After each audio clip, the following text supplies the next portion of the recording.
Hi friends, मैं आपका भैया पीटर बात कर रहा हूँ। आज जो कहानी हम आपको सुनाएंगे उसका नाम है इलाया और कौवे।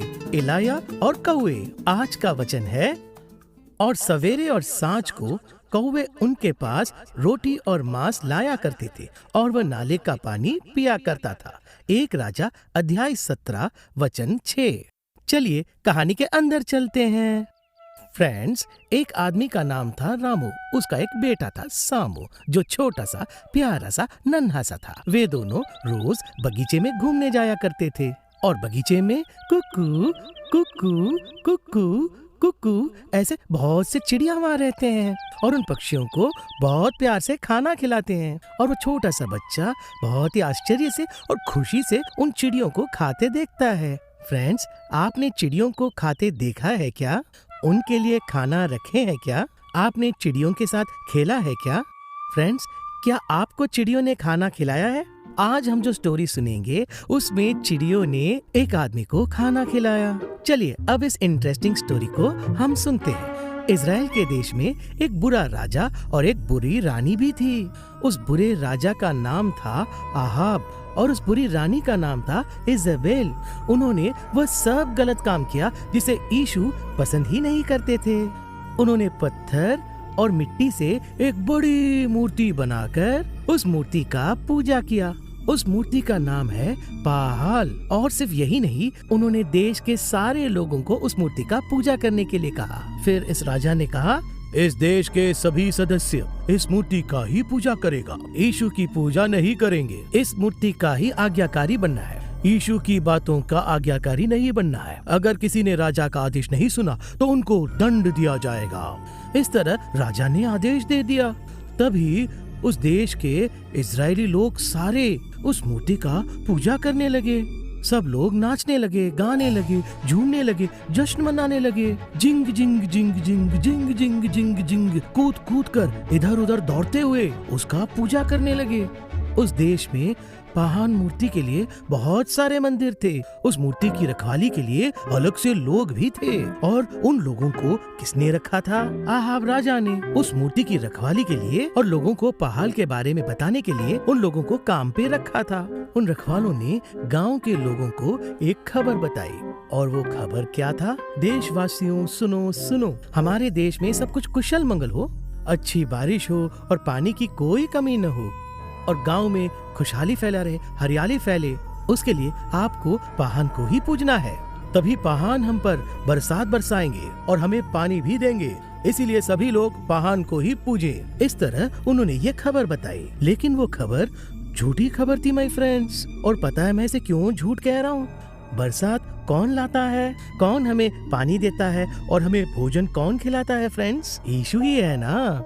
यीशु ने ही 7 दिन में इस संसार को बनाया, पेड़ पौधे सब कुछ बनाया। और उन्होंने ही चिड़ियों को भी बनाया, मछलियों को बनाया, जानवरों को बनाया और मनुष्य, इस तरह सबको बनाया। तो यीशु ही हमें सब कुछ देते हैं ना। तो उन रखवालों ने झूठ बोला। अभी तुम्हें पता चल चुका है ना फ्रेंड्स। लेकिन देश के लोगों को ये पता नहीं था कि ये झूठी खबर है। और उन्होंने फिर से पाहाल मूर्ति का जिंग जिंग जिंग जिंग जिंग जिंग जिंग जिंग ऐसा उछल कूद के पूजा करने लगे। उसी देश में पाहाल की पूजा न करने वाले एक दादाजी रहते थे, जो राजा की बातों को भी नहीं सुनता था। और वही है हमारा हीरो एलिया दादाजी। और दादाजी हम सबके प्यारे थे, प्यारे दादाजी, अच्छे दादाजी। यीशु की बातों को मानते थे, अच्छे दादाजी। हर रोज यीशु की गाना को वे प्रार्थना करते थे। एक दिन जब वह प्रार्थना कर रहे थे, यीशु एलिया दादाजी से बात किए। एलिया, इस देश के लोग सभी देश में बरसात के लिए और नदी में पानी बहने का कारण वो पहानी है ऐसा सोच रहे हैं। लेकिन इतने दिनों से मैंने ही तो बरसात दिया, नदी में पानी दिया और आप सबको भोजन दिया, लेकिन वे सब मुझे भूल गए हैं। जब तक वो हमें फिर से याद नहीं करते, मैं इस देश को बरसात भी नहीं दूंगा और नदी में पानी भी नहीं बहेगा। इस देश में अकाल पड़ने वाला है। इस खबर को तुम तुरंत आहाब राजा के पास जाकर बताओ। ऐसा उन्होंने कह दिया। राजा के सामने खड़ी होकर इस बात को बताना उतना आसान नहीं था। इस देश में अकाल पड़ने वाला है, ऐसा इलिया दादाजी राजा के सामने खड़े होकर बता देते और राजा उन्हें जेल के अंदर डाल देते तो फिर क्या होगा।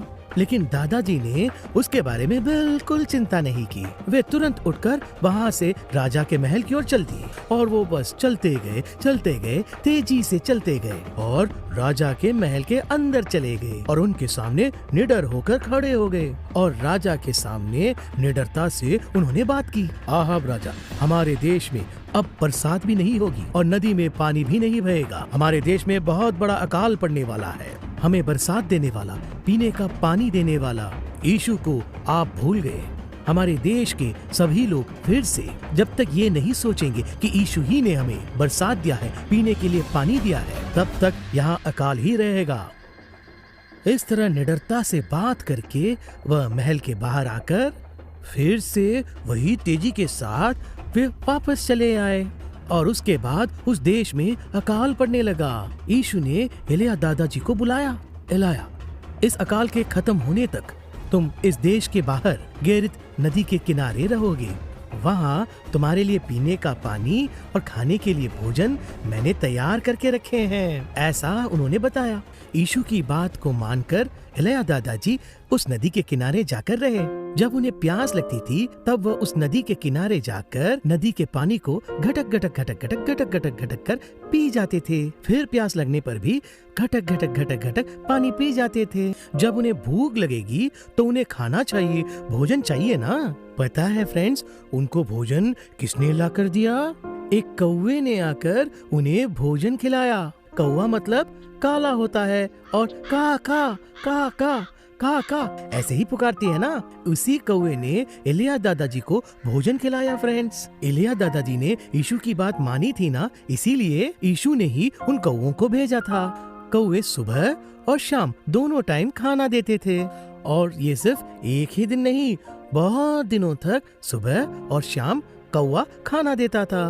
उसके बाद बस थोड़े ही दिनों में उस पूरे देश में जैसा ही यीशु ने कहा था उसी तरह अकाल पड़ गया। फ्रेंड्स, ये स्टोरी आपको बहुत बहुत बहुत पसंद आया ना फ्रेंड्स?